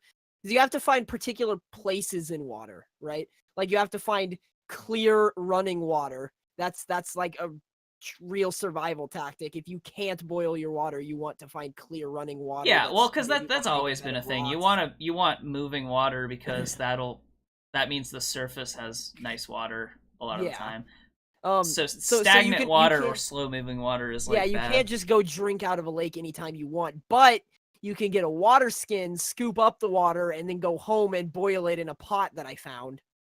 I never did that, but you can, because the pot's description says it's used for boiling water. So, Yeah, So I don't know. there's lots of ways to keep your hunger and thirst at bay. That as that opposed kind of to- reminds me of remember when we were talking about Wayward? Yeah. Which Oh, like that Jesus. was the extreme of it. I almost enjoyed it at first, but like after a while it was like, okay, so I need to make this clay so I can make a bowl, so I have a container, and then I need to make a kiln so that I can, make a hard bowl so that I have a hard container. Okay, now I need to like get a bunch of stone so I can make a desalination machine so that I can make clear water. And so it was all of these steps for freaking ever to like get to the point where it's like, okay, good. I now have an endless supply of fresh water. And Yeah. that was like a week in game of me playing. Yeah, So- and by that time you would dehydrate to death. Well, no, because I was able to have water. Like what I actually did in Wayward to get by was I ate snow all the time. Which also will dehydrate you, by the way. Don't do that in real life if you're ever in a survival situation. It will decrease your internal temperature and your body will start using water faster to heat up. Huh. So you want to heat the snow up if you're going to do that anyway. Yeah, but you can collect snow and let it melt, Yeah. depending on where you're at. If you have the tools. That Wayward was melt it, kind of yeah, weird because exactly. it was like, I was on a warm tropical beach, but over here there was snow. I don't know, it was kind of weird. That's some random generation for you. Yeah, you know. Why don't we I think move that's all the on? games I- Yeah, why don't we talk about... I can talk about Agretsuko, I guess. Sure. Why don't Okay, you tell us go what you ahead. thought of Agretsuko? Because you guys talked about this last week. I think that's how Yeah. you spell it. I get why it's popular, but it didn't strike a chord with me the same way it did for a lot of other people, which is almost kind of surprising to me. But I don't know. It seemed fine. The characters were fun, but like even characters that people were telling me that I would like were featured so infrequently in it that it almost is like, okay. I mean, Haida in particular, the Yeah. hyena guy. Yeah. He was only in like maybe 2 or 3 minutes total of the whole series or something, Yeah, Uh, I mean he hung out with Agretsuko at work. and only he had a like couple of a his own minor scenes. subplot, sort of. So Yeah. I don't know, like It kind of like coalesced. I don't know. It kind of like his subplot kind of coalesced, like got stronger towards the end of the series. But in a way it Yeah. feels like I'd be more interested in seeing another season of this where like some of that progressed further. But as it is right now, it's kind of like so I don't know if this is okay. I watched the first episode in Japanese with English subtitles. The subtitle translation was bad. Really, I could tell by hearing it that what they were saying and what the subtitles were saying were not super, like it missed a lot of, it wasn't that close. Like it was actually distracting. So I actually watched most of it in English because I thought the subtitles were bad. Which is not then something I've ever now experienced hold before. on.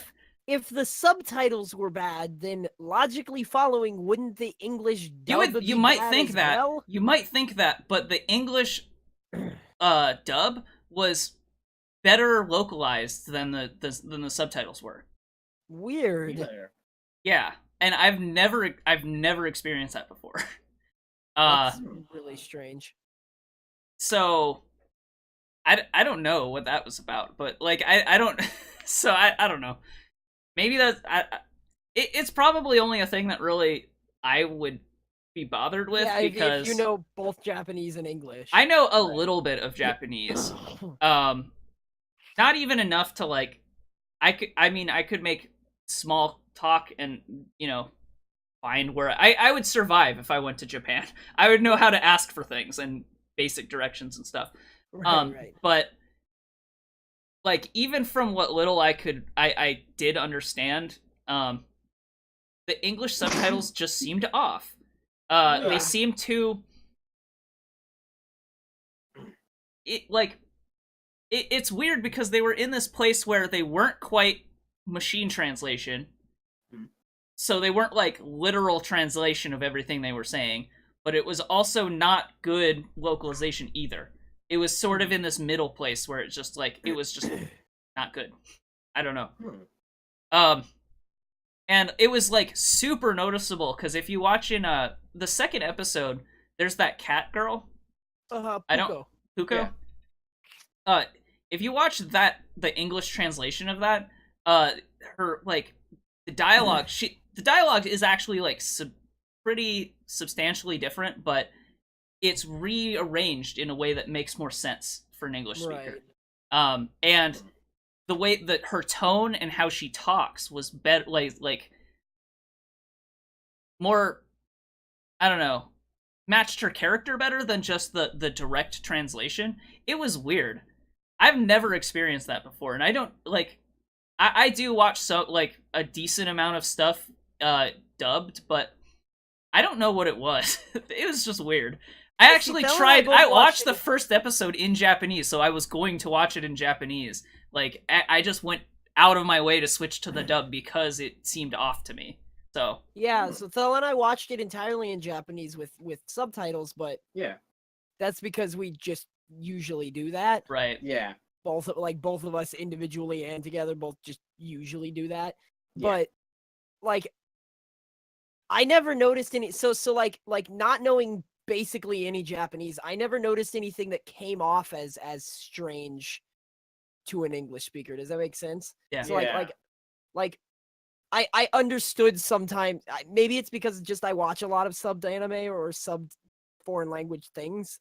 It like I kind of understood. Oh, maybe they like yeah they said this backwards or in a weird way. There is some stuff that is Yeah, just there's completely some lost stuff in that happens translation like that. because like anytime they use like sama or senpai, like a lot of times that's just a lot of times they just drop that because Yeah. even though I've that seen... like is like a very significant thing that like that totally changes the context. A lot of stuff is when they use sama, for instance. Yeah. But Yeah. So like one of the things I've seen a scene where the deer lady, who I forget her name, Tsunade, I think. yeah, Tsunoda. Yeah. Tsunoda. She, you know, obviously, so one of the things she does is she sucks up to the boss all the time, saying everything he does is amazing. She goes, "Sugoi," you know, like super cutesy and everything, and like that's such an anime trope. Like I can't like I've seen her going. I think she says amazing, like that just sounds sarcastic in English. It doesn't sound. It didn't it didn't in context. Like Hmm. actually watching it, none of that came off as different. And actually, like Sugoi does kind of translate to amazing.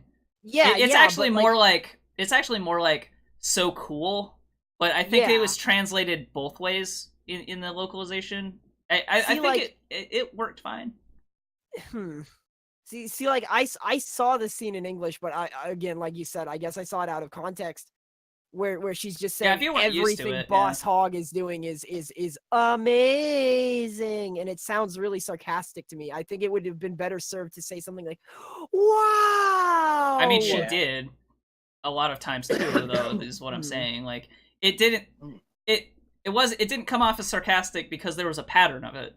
Like right. it wasn't one isolated scene where she said amazing. It was like a pattern of saying a various different equivalents. Whereas in Japanese, all they really said was sugoi, but that can mean many different. That can be translated. To context can be changed depending on the scenario. Plus, it sounds really weird in English if you say the same thing over and over again. Yeah, exactly. It sounds weirder in English than it does in Japanese, but. Did you know even then, that like, English has like 12 words for sugoi? Crazy, right?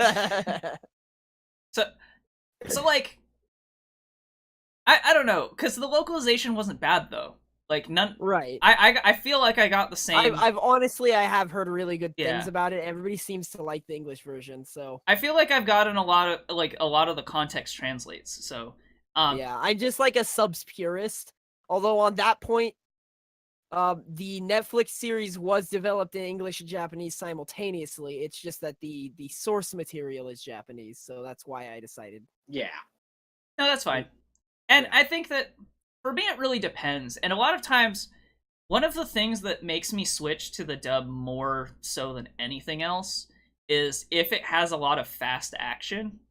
Because you have to listen to it. Because even like if you talk, even like on the Japanese side, they say like they have like kind of a tier list of things that are important in an anime, and their number one thing is like always the animation. So I don't want if there's a lot of fast action, I don't want to be reading subtitles instead of watching it. You know what I mean? Right. So there are scenarios that I do that, but I often try to listen to it in Japanese first most of the time.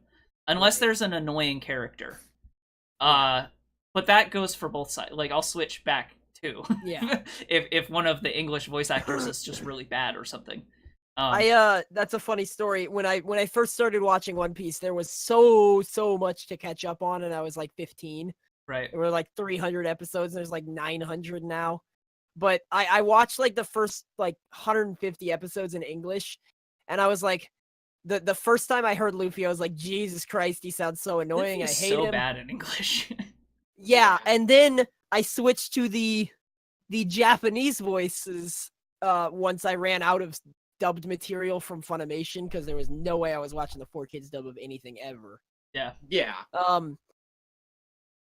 I switched to the Japanese, and I was like, Jesus Christ. Yeah. Put Luffy's English voice back. His Japanese voice is so bad.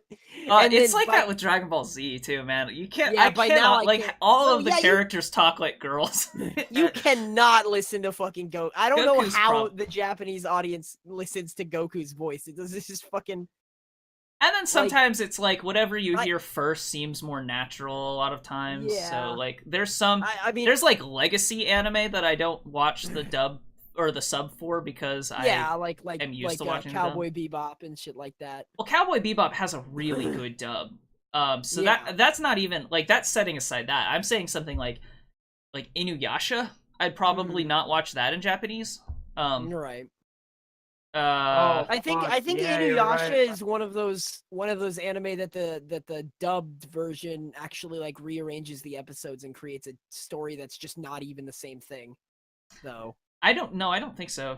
Not Inuyasha, because because anything that ran on Adult Swim / Toonami first. Yeah. No, not even Toonami, because some of the like. If it was a nighttime block in Toonami, then yes. But if it was an earlier block Toonami, then no.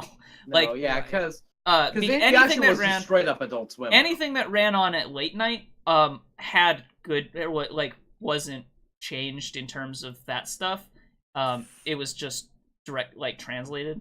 It's stuff that ran during the day that they fucked with. Even Yu Yu Hakusho. If you watch the daytime dub of it, they cut out curse words and stuff. Oh yeah, and there is some of that. I didn't even know there was a daytime dub of Yu Yu Hakusho. Yeah, there is, because I remember watching it and being like, "What the hell?" So yeah, and I think that's happening less and less now. I almost don't think that's happening at all now. I don't think all dubs are pretty much just entirely just a translation. Because I think 4Kids went out of business. Good. Fuck. And if they didn't, all they do is Pokemon now. Yeah. 4Kids is a Fox company, I think. So. Yeah, that doesn't. Well, but that's the thing. Fox doesn't run. Disney owns 4Kids. Oh shit. Well, anyway, 4Kids doesn't. Fox doesn't have a cartoon block on standard television anymore. Right. Yeah, Saturday morning cartoons are fucking dead, man. Yeah, so they don't. Yeah, 4Kids TV used to be Fox Box. Yeah. So. Right, so there's a lot of. I don't think that there is 4Kids. I think maybe 4Kids might still exist, but I don't think they've done anything since One Piece. Yeah. Yeah. To my knowledge. Unless they do Pokemon, but I don't think they've ever had to change much about Pokemon. Other than the dumb things that they changed about Pokemon anyway. But I think even then they stopped doing that as much. I think at a certain point, even they realized that it was more work than it was worth to like redub stuff like rice balls to jelly donuts because like everybody knew what it was. At a certain point, like enough of Japanese culture bled over that they stopped needing to do that. So, I don't know. Okay, so this actually explains the substantial increase in quality of Pokemon in the Did Funimation take over? In the recent years. No, Funimation didn't take over, but seasons 1 through 8 of Pokemon were dubbed by 4Kids Entertainment. 4Kids lost its dubbing rights, and seasons 9 and onwards are dubbed exclusively by the Pokemon Company International. Okay. Yeah. Oh, good. So, all right. So yeah, I don't know. That explains, like, I haven't seen much of Pokemon recently, but anytime I catch it, I'm like, wow, this is so much better quality than the old season. Even, of course, I was a kid. I didn't know. They did change all the voice actors, though, which is weird. They did, yeah. But that's because 4Kids lost the rights to Pokemon. They didn't lose the rights to their actors. Yeah. 4Kids, no, the problem was Pokemon Company just didn't want to pay him to keep them, so they just replaced anyone who didn't want to just come. So yeah, I don't know. So that was my thoughts on Agretsuko, I guess. I actually liked it. I enjoyed it. I would watch more of it when it comes out, but I'm not inspired to draw a bunch of fan art of it the same way I know a lot of my friends are. So right, yeah. Why don't we talk about Legion and then we'll go to a break after that? Sure. Okay. So who wants to start? Sit there in silence for 3 seconds. Okay, so I've seen all of season 1 and I'm in the process of watching season 2 now. These guys are about halfway through season 1. Yeah. I watched the first episode back when it had just finished. I thought it was pretty good and then never watched the rest of it. As the series has progressed, I think I like it more and more as it has gone on. Even when you started liking the first episode. Yeah, and I think that's true throughout the whole series. It only gets better as it goes on. Good. Season 2 is kind of a weird break because, after having all that time, it sort of starts over from being, cold. Because by the end, it ramps up and then it ends. And then it has to ramp up again. So right now we're kind of in the process of that in season 2. But at the same time, season 1 kind of ramps up to crazy, whereas season 2 starts it crazy. And then ramps up to extremely crazy. Well, I think they hit their stride with crazy at a certain point where it's like, this is about the amount of crazy we're going to do. So when I watched it, right, I think I was the only one who had gone into the first episode cold when the 3 of us watched it. I watched that first episode and I was like, what the fuck is happening? What is going on? Is anything that I just saw real? Is this whole first episode just psychosis-induced hallucinations? What's going on? And then I was also like, is this Legion from the X-Men for the 45th time? And both of them were like, yes. And I was like, explain how. And Thel said, money can be used for goods and services. Yeah. So yeah, I guess that's important to note. For superheroes. Of all of us, you've probably read the most actual comic books about Legion, right? Yeah. So, yeah. I know about the character Legion. I think I've read maybe some of the bigger ones. Actually, funnily enough, the one that I read was the most similar to the scenario that this is taking place of. That's kind of funny. But obviously it's significantly different because in the comics, Legion is kind of just sort of wildly different. This is definitely I don't want to say he's a watered down version of the X-Men version of Legion. He's just simplified, I guess. Right. So the comic book Legion he's Professor Xavier's son, and he is a strong telepath and telekinetic. That is, from what I've seen, about where the similarities end. Oh, they also don't call attention to Professor X, but about where the similarities end, it seems, is that he's an incredibly strong telepath and telekinetic. In the comic books, he also is able to like do this Killer 7-esque thing where he has multiple personalities disorder, but they manifest as different people. So like he physically turns into different people who also have different abilities. So like one of his personalities is a pyrokinetic, one of his personalities can like fucking shoot. He's like a mobster and yeah. And like at the point that Legion gets eventually, like he has like hundreds of thousands of people that he can be. And I believe that he can absorb other people into his psyche, but yeah, actually that's kind of been any. Well, that's actually kind of how it ramps up in the comics, because initially he is just a strong telepath, but because he absorbs someone into his psyche, that kind of pushes him to further and further deteriorate into having multiple personality disorder. And but he's always had a few people, and that's like how it seems to be going with like. I feel like it could go either way. There's a character that dies, and that character is kind of like he's seeing visions of that person, but that person also, like, it's not a mutant or anything, so it's not like he gets to be that person and use their powers. Like, that's kind of the thing about Legion. But it's also not super clear about how real that character may or may not be. Exactly. Yeah. But like based on what I know about his comic book powers, like if he has the same subset of powers, he has absorbed that person into his psyche, and he can, or he could learn, as far as the series is going, to turn into that person potentially physically. Yeah, potentially. Yeah, I mean, they could go a lot of different ways with it. I think that this version of Legion really like kind of heavily emphasizes the fact that he's not mentally stable. Right. And that kind of is the through line for which the premise of the series goes. Whereas I think in the comics, it's not. That wasn't exactly the point of it initially, but that's kind of how it ends up going. Whereas it's kind of like if you could redo a character from scratch, how would you do it, knowing what features of the character become popular? So it's like, so starting over from the beginning, it makes sense to play up that aspect of him, because it's such a key aspect of him in the comics later.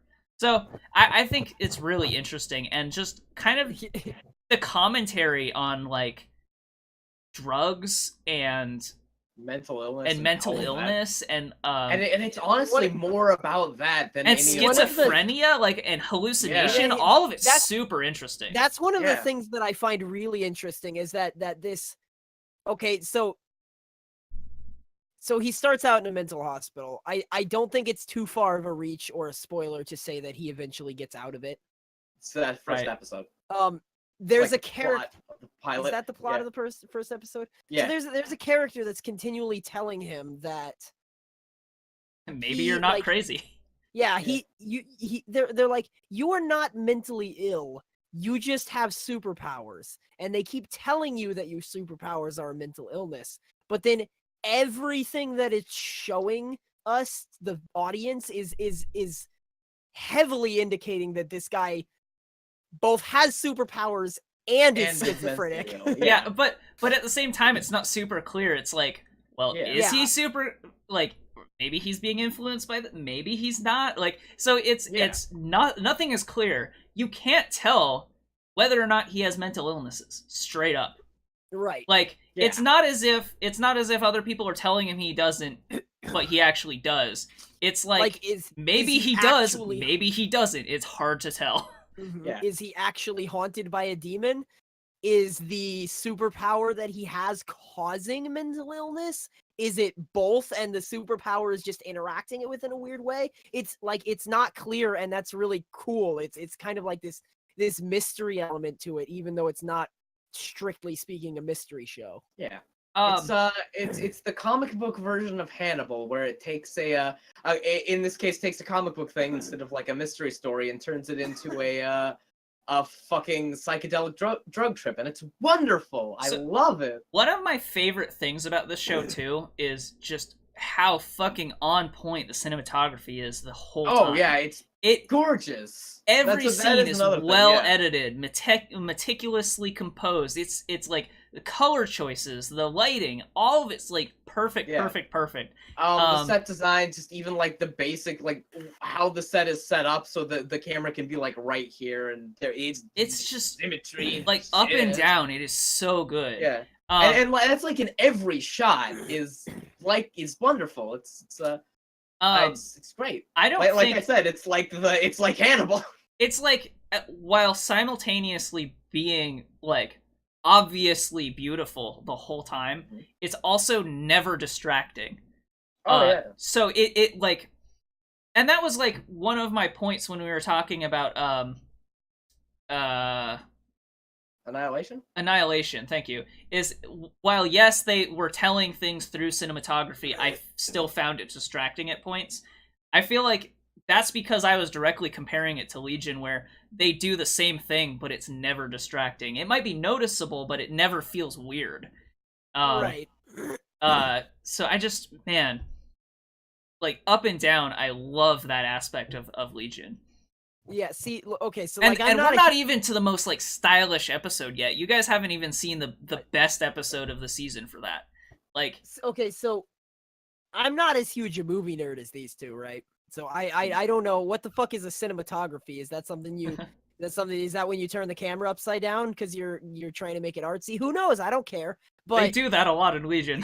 I love what I really yeah, what I really like is when animation or even non-animated movies, and Legion does this a lot, which is why I bring it up, go into this like dream, like this really perfect visualization of a dream, basically. like where you can't tell what's going on, and so it makes logical sense to the person. And they don't necessarily have to be dreaming, but I think I see what you're saying. I completely understand what you're saying. So I think about when think about when you are dreaming, like your dreams just kind of go from point to point, and like when you're asleep and dreaming, your brain connects them all together. But if you were to be like somebody sitting outside watching your dream, you would be like, wait, how did you get here? Who is it? What's going on here? Where did this come from? So what I think you're really getting at is one of the things that this series really does well, and throughout, even into the season 2, is the way that it's shot and edited. It very closely matches the themes of what's happening. So in the case of a dream, things might be disorganized or out of order. Other episodes like do a lot of flashbacks, and it kind of jumps back and forth in time. Right. And this is like when I'm going to tell you this, it might like click into place and you might realize it even more, but the more confused David is throughout the series, the more confusing the editing and the placement and the organization of the actual shots are. So the more confused he is, the more confusing it is to watch. yeah, exactly. And I eat that shit up. I love it. It's so good. Like, I need to show you everything David Lynch has ever made, because that's like, all he does. That's his filmography. Like I was pretty not super warm on on most of Evangelion, but the one scene where Shinji's in at the movie, the end of Evangelion, the one scene where Shinji is like, there's just all this nonsense going on. I was like, yeah, this is cool. I like that. I don't really understand what's going on. Like half of the movie. like half the movie. I don't understand what's going on, but it makes my eyes. And also the last 2 episodes. Yeah, well, who cares about those? Yeah, I feel like Legion is definitely one of those shows that might take a few watches, depending on the person, but it like makes more sense in retrospect. Mm-hmm. Even a second watch through, you'll pick up on stuff that you didn't like notice the first time because you didn't know what you were looking for. Like there are also these I just realized this, that some of the scenes, like one of the mutants' powers specifically, very reminiscent of Psychonauts, Yeah. where like you can kind of jump into somebody's psyche or memory, and like there's a scene where they're going through his memory of his home, but like if you actually pay attention, I don't think I ever pointed this out because I didn't really realize it, it just kind of clicked, but if you like pay attention, the house gets jumbled up every time they go through a door. Like this long hallway that leads to this ventilation duct, like that was absolutely not there in the last scene. It was not there. You went up the stairs and there was like a door and there was like the bathroom over there, and you go through that door, you hang out in this room, you come back, and now the hallway is completely different. And they do that a lot when they're in his memories. Right. Well, David's memories specifically, because his memories in particular are messed up. Whereas other places, like, they even called attention to it at one point. They said something like, the curtains look different in real life than they did in the memories. And it was like, yeah, a lot of times people don't remember things perfect, so they, like, fill in the blanks. But when it comes to David, he's such a mess that, like,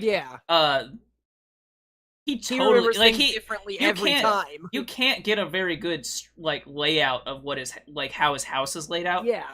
Because we've only seen it in like these weird memories so far. So and they do it intention, like they call attention to it more subtly too, in that there's one scene in his memory that they replay like 4 or 5 times over the course of just the 5 episodes we've watched, and that scene plays out differently each time, to a point where the characters are aware of it. Like it just keeps playing out differently. So like they kind of call attention to the fact that his memory is messed up. And there's just like cool film tricks. Like there's a scene where like there's a gap in his memories, like that is very strange. Because that shouldn't be there. And the way they represent that in the like actual editing is it just hard cuts in the middle of him talking to a different scene where he's in the middle of talking. So it's like very noticeably weird. It's like a glitch. It's like a very noticeable glitch that's super cool. Like I love. I think they even describe it as a glitch. Right. Like they use the word glitch to describe it, even though this is like a psychic power that somebody's using. Right. So like up and down, I just really love Legion. It's pretty damn great. I'm kind of sad I didn't watch it sooner. Well, but then I'd have to wait. In a way, it's nice to watch it all at once. I watched it the first time as it came out weekly, and that's what I'm doing with the second season now. But in a way, it's easier to comprehend when you watch them in order. So I don't know. That's all I really have to say about Legion. I just wanted to talk about it because it's probably one of my favorite TV shows that I've seen in a long time. It's definitely great. I believe this is what you should be doing with superhero stuff. This kind of adaptation. Yeah. Just complete deconstruction.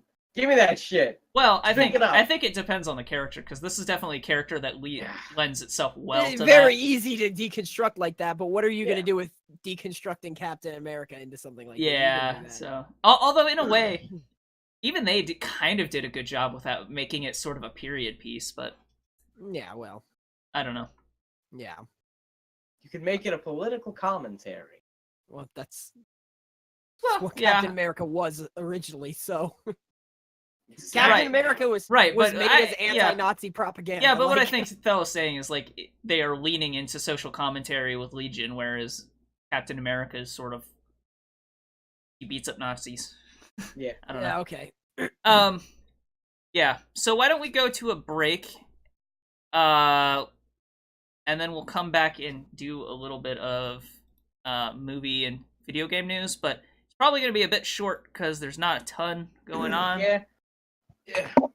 So how about 5? Do you want like a 6? How about 5:50? Does that sound good? Sure. That's a 6 minutes. All right. I can deal with that. All right. We're taking a break kind of late in the show this time, but it's because we had to fill time with what we've been doing, because... And also, Sane wasn't here, so he had like 2 weeks worth of stuff to talk about. Absolutely no fucking... Absolutely no fucking things at all Yep. to talk about in news. All right. So we will be back at 5:50. That's in about 5 minutes. Here we go. No sound. Oh. I thought I had unmuted it. Oh, Welcome back to no. the podcast. Yeah, Fuck! there we go. You told me that you informed me that I was Yeah. muted, and then I looked over to the podcast. Wait, am I really? Is it me or? Well, you were also muted, but I Oh, thought I I was thought also that I had muted. unmuted it, but I don't know. Yes. Well, let's start from fucking go. I don't know, like, why I decided to check that. That's just really never checked. Well, I'm glad you did. That was a good idea. You should have checked. I'm glad. Anyway. So yeah, this week in movie news, you're telling us about. Okay, so let me start over. Taika Waititi is making a What We Do in the Shadows TV series, which is wonderful. I made a joke about Flashdin earlier this, I would joke with Flashdin earlier this week about this. I was like, I mean, Taika Waititi's done a bunch of movies and stuff, you know. He got really big in that, but I don't know what he's gonna bring to like a TV series. I don't know if like the studio is gonna. Oh right, Flight of the Conchords. That was him. So I'm expecting big things from this. I have never heard of Flight of the Conchords. Well, I feel like I've heard of Flight of the Conchords, but I don't think I've seen it. Crazy. Yeah, Okay. Well, I did know him from Thor Ragnarok, and I remember when that happened, you were like, "Oh, I know this guy, and he's good." And I'm like, "Oh, okay." Yeah. So I was a little bit disappointed because there wasn't as much of like his humor in Thor Ragnarok, seeing as he was set with like 2 Marvel TM writer bots. So I was the a little band bit sad Flight of about the that. Conchords. Okay. Yeah. Yeah. Okay, I do Yeah. know Flight of the Conchords then. Okay. Yeah. The humans are dead. I feel dumb now. That's fine. Yeah, and of course it's going to have Jermaine Clement, who is a member of Flight of the Conchords, because he's in like every one of Takia's movies except for his most recent 2, surprisingly. But yeah. Well, it's not that surprising. It is Marvel. Yeah, Marvel thing. it's surprising that he wasn't in Hunt for the Wilder People, though. You know, they could have put him in Thor Ragnarok as like an extra or something. They put the lady from Hunt from the Wilder People in Thor Ragnarok. The fucking like the Child Protective Services woman who was trying to fucking get that goddamn kid.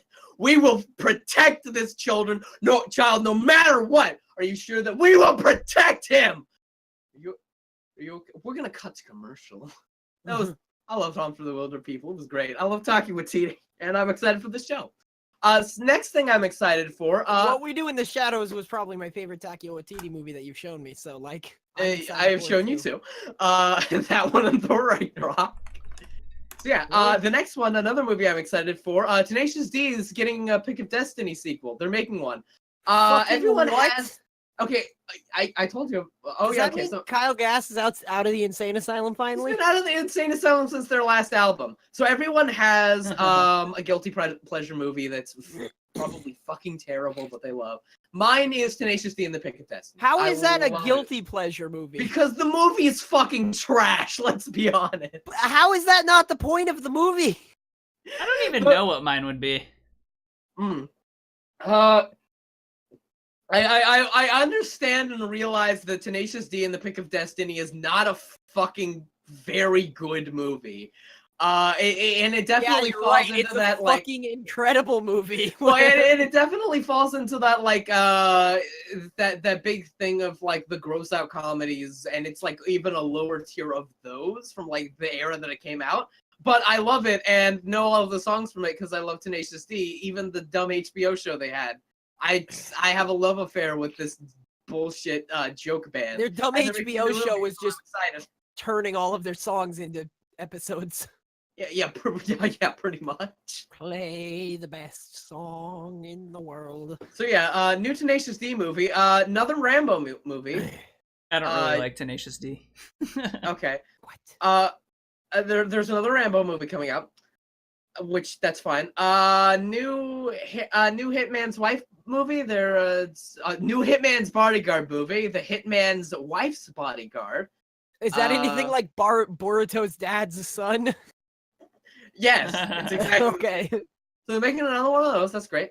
And now an update on the Netflix Canes thing. So IndieWire is calling this a loophole, which it isn't really, but basically what it's saying is that even though Netflix cannot premiere its films at Canes, it can buy films that are looking for producers at Canes.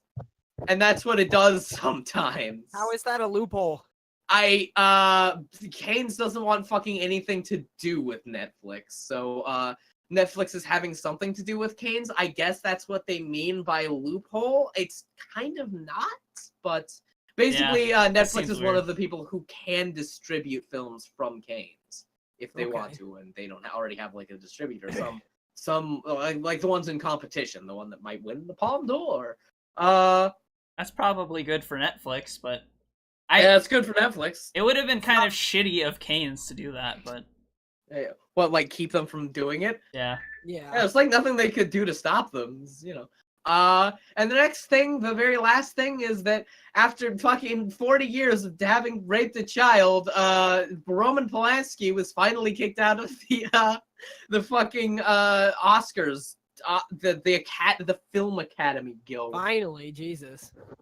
Yeah, this has been a known thing that people have been talking about for 40 fucking years. This is nothing new, but they just finally got around to it, I guess. Here's the question: like Hollywood kicking him out of the film, whatever aside or not, like if everybody knew about it, how did he not just get arrested by the regular police who don't give a shit about Hollywood? He did, and went to court. I think he went to court, but then he got off. Yeah. Yeah. He definitely went to court, and that's how everyone found out about this. Like, he went to court in the 70s. But if he was... he pled guilty to it in 1977, and they just didn't care, I guess? Interesting. Well, he pled guilty, and then he, I think he made a deal with the court. Okay, so he had like a plea bargain. Yeah. Yeah. Okay, well, in that case, and for anyone's knowledge, he is the filmmaker known for Chinatown and Rosemary's Baby. Yeah. Which you should have led with Rosemary's Baby. I recognize that one. I don't recognize Chinatown. You don't recognize Chinatown! Probably the most well-known film noir movie, and one of the movies that got Jack Nicholson big. Well, maybe I'll watch it then. Of course, you know, The Shining. Maybe I'll watch it then, but you knew that I've seen Rosemary Baby, so I don't know. Oh, yeah. I don't know why I didn't say that one, too. I don't know. Oh, yeah. Yeah. Which one's Rosemary's Baby? Good director, terrible fucking person. That was the one with the satin child. Yeah, okay, that's what I thought. Yeah. So, yeah. And now he was kicked out because Hollywood is cannibalizing itself, and I love watching Hollywood fall. Another chapter in the book. I mean, when you say cannibalizing itself, you mean they're like kicking out all of the cancer. Finally. Oh yeah, I mean they are kicking out all of the cancer, but I don't know. Well, in a way, they were blaming everyone else for everything for so long that they're starting to blame each other for everything as well. That's what he means. Yeah, right. The serpent eats its own tail. Give me that Ouroboros Hollywood, man. Give me that shit. And that's it for movie news. I don't want Hollywood to die. I just want other people. I just want other people to take pieces of their pie away enough that they're less relevant because there are other options. You know what I mean? Fair enough. Like, I don't want them to die. I want them to be maybe 40%. Yeah. Or you want Hollywood to shrink. Right. Or maybe just Hollywood to just be better in general. Yeah. I mean, that would be nice too. Disney is acquiring everything, and everyone is trying to make their shit like Disney and failing horribly, so Disney just acquires them. Yeah. Disney would. Then Disney things might be a bit better. In California. Things might be a bit better if it was Disneywood, though. Let's be real.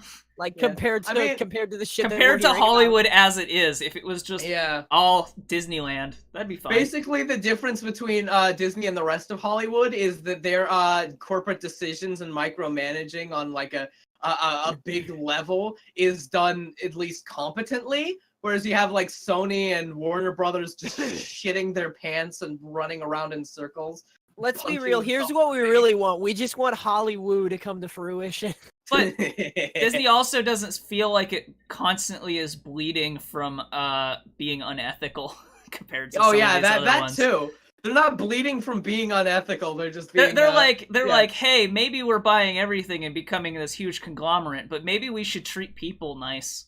Yeah. I don't know. Sometimes, yeah, it's like Most of the time, I would say. Yeah, they're not like Harvey Weinstein. I don't know if at the CEO of Disney, whose name I would have on a fucking dime in any other Bob second. Iger. Bob Iger, thank you. I don't think Bob Iger's out there raping anybody, but Yeah. As far as we well, know. like as far as we know. as far as employee treatment, like you hear stories about Disney, like they pay well. They're just really super strict with their rules, but that makes sense because they're the big corporation and they want to be on top. They have to give out this particular face. So and they're putting a public front in front of children, so of course they want strict rules on how they're like, I don't know what they call them. They're actors in Disneyland. And not only that, but like just in general, they have the most, like, the biggest numbers. They have the their movies are being seen by the most people, and they want to keep that money train rolling. So they use what they have actively proved, because their market research team is the biggest and bestest market research team. What will work? I'm sorry, you just reminded me of my favorite Magic the Gathering card ever. Mm-hmm. It was from an unhinged pack. Mm-hmm. And the name went looped around the entire card, and it was called something like our market research shows that players like really long card names, so we made the longest card name ever Elemental. And then the flavor text just had that in like an abbreviation of 26 letters, and they said, we call it this for short. Good. All right, so why don't we move into some gaming news to finish up the show? You Sounds mean Battle Royale news? Yeah, Fortnite news. Yeah, in Battle Royale news, PUBG.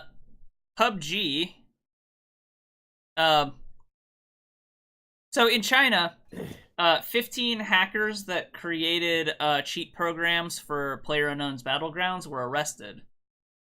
Yay, in good, China. I guess. Which is technically illegal. Yeah. Yeah. And It's cheaters. Copyright infringement, I believe. Yeah. I'm sorry. When we're saying this, I have this vision in my head, right, of like how this went down. It's like you got your fucking like lethal weapon cops just sitting there like. Okay, so I'm just reading. They could aimbot in the game, but they couldn't aimbot in real life, and it just like it pans out and the jazz music plays as they're being hauled off. Anyway, go on. I'm sorry. It's just really funny reading, because I pulled up an article published in Best in Slot, but it's funny because there's an excerpt here from the Chinese authorities' statement, and it's they just say really that they funny could because aimbot in the game, but not in real life. Because it's like 15 major suspects, including, and then there's like some Chinese character names. Yeah. Also including OMG and FL.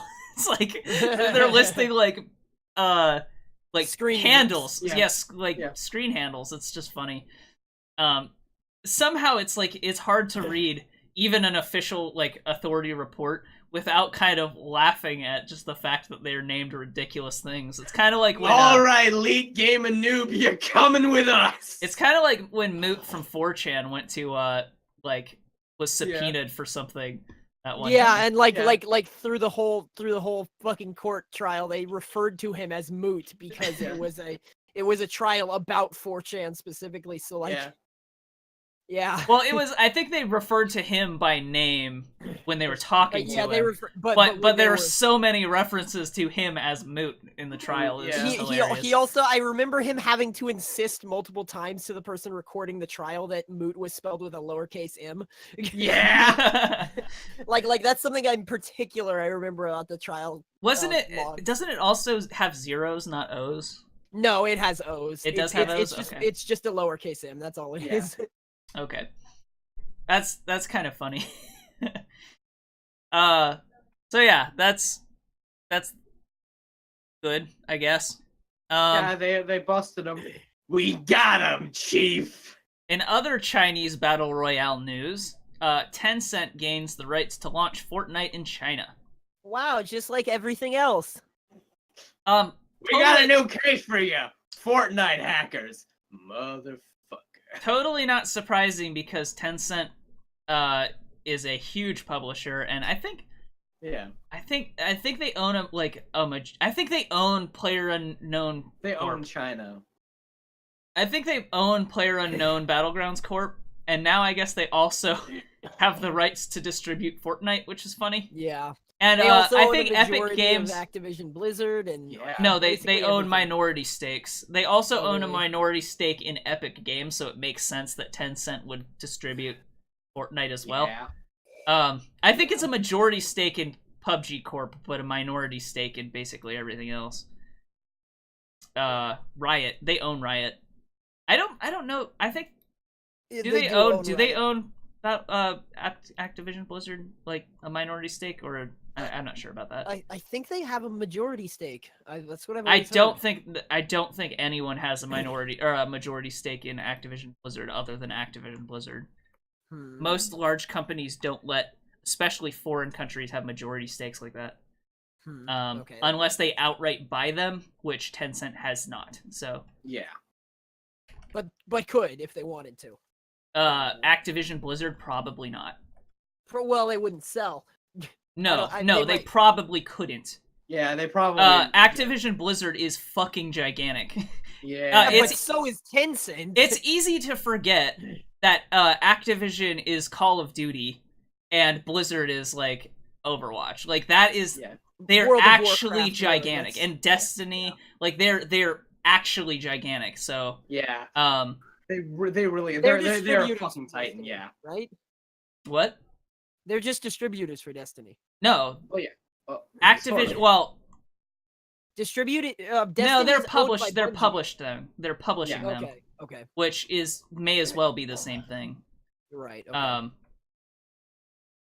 So yeah, let's see. They own 5% in Activision. Okay. And then if you want to talk about Asian countries, they own StarCraft. So Yeah. yeah. So yeah, that's interesting. Now more Fortnite news. Oh boy.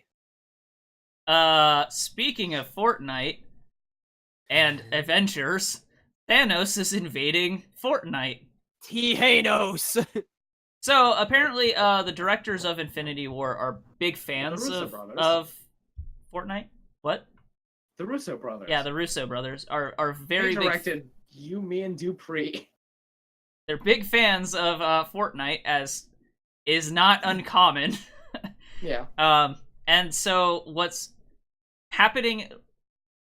When is this? Okay? So this mode goes out tomorrow, May 8th. Mhm. And they're going, like, somewhere in the map there is going to be an Infinity Gauntlet, and if you pick it up, you turn into Thanos. That's ridiculous.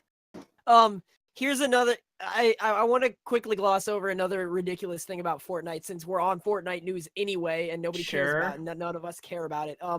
For about a few months, I believe. I don't keep up with Fortnite, so I'm not sure how long it's been going on. But there's been a meteor in the sky, right? Yeah. And it's been getting closer and closer, like some kind of fucking Majora's Mask bullshit. And everybody was like, speculating that it was going to destroy a part of the map. Everybody assumed it would be Tilted Towers because Tilted Towers is the place that everybody goes. It did not. It finally crashed and it destroyed Dusty Depot. So Fortnite's map is now changed. Where Dusty Depot used to be, there is a crater called Dusty Divot. And this happened a couple weeks ago. I just never found it relevant to mention, but since all we have is Battle Royale news anyway. Well, I don't know why Right, that it's was fucking so annoying, important yes. to trample over our conversations about how Thanos About is in how fucking Thanos is in- Fortnite. They're probably related. I doubt it. There he is. Yeah, so apparently Thanos. there's this mode going on. That's really weird. Is that Yeah. weird? That feels weird. Yes. Yeah. No. Yeah. It's yeah. Yeah. pretty fucking I weird. know that they do cross weird. promotions for stuff like this all the time. Not specifically Like, look at Fortnite, but for fucking video games. But what was it? Look at Payday. Like Jesus. yeah, I know stuff but- like this happens, but it just seems odd that it's like the directors of Infinity War were such big fans that we're putting Thanos in the game just wouldn't they as need permission who from you like turn into. Marvel and shit too? Oh, I'm sure they did.